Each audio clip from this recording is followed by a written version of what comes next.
69시간 근무 선동이 끊이지 않고 있습니다. 경향신문 보도입니다. 정의당 주 69시간이 극단적 프레임이냐, 대통령실의 유체 이탈 화법이다 라고 보도를 했습니다. 매년 과로사로 죽는 노동자가 최소 500명 이라며 정부의 장시간 노동정책 전면 폐기를 촉구했습니다.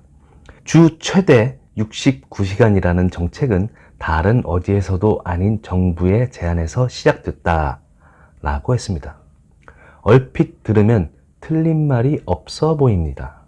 하지만 정의당의 멘트에서 본인들도 매주 69시간을 꼭 해야만 하는 게 아니라는 걸 알고 있다는 것을 알 수 있습니다. 자, 본인들의 멘트에서 주 최대 69시간이라고 했습니다.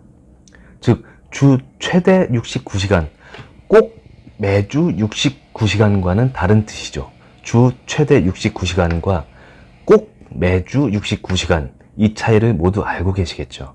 국민들은 알고 계시는 것 같은데 좌파들은 알고 있는지 정확히 모르겠습니다. 무튼 매주 꼭 69시간을 해야만 되는 것이 아니란 것을 정의당도 알고 있음이 확인됩니다. 매주 꼭 69시간을 해야 하는 것을 알고 있다면 최대 69시간, 즉 최대라는 멘트를 넣지 않았을 겁니다. 최대라는 건 한계치, 그 이하가 있을 수 있다는 것이고, 그것이 아니라고 생각을 했을 때는 반드시 69시간 이런 식으로 말을 했겠지요.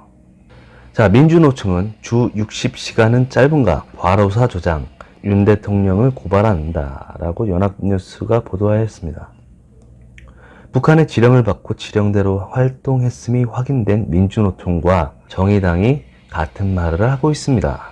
노동부는 근로 총량이 늘어나는 것이 아니라고 강조하고 있지만 청년 세대를 중심으로 주 최대 69시간에 대한 우려가 커지자 윤 대통령이 보완을 지시하였다라고 보도를 하고 있습니다. 청년들이 진짜 몰랐을까요? 최대 69시간, 노사 간의 협의를 거쳐서 선택하는 69시간을 몰랐을까요? 아니면 좌파 단체, 청년 집단이 하는 얘기일까요? 정확히는 알 수 없어서 추정하건대 명확한 정보 접촉 이전에 좌파들이 거짓말을 하고 그에 속은 청년들이나 그게 아니라면 좌파 단체의 가능성이 저는 높다고 봅니다.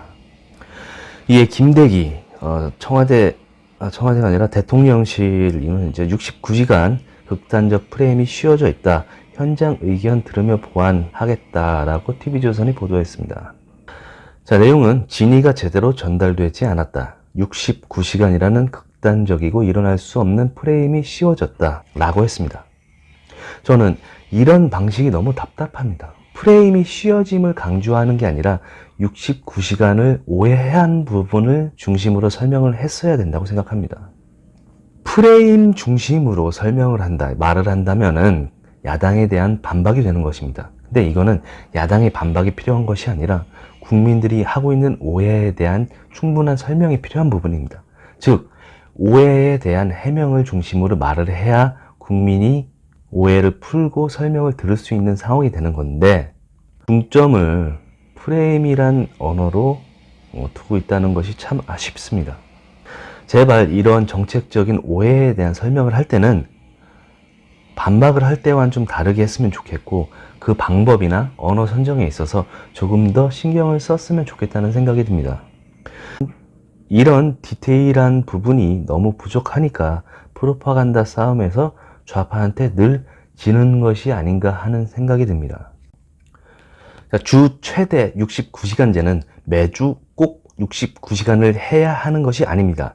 먼저 노사 협의가 있어야 하며 근무 시간은 선택 사항입니다. 특히 추가 수당을 받길 원하는 사람에게 있어서는 가장 큰 도움이 되는 방법입니다.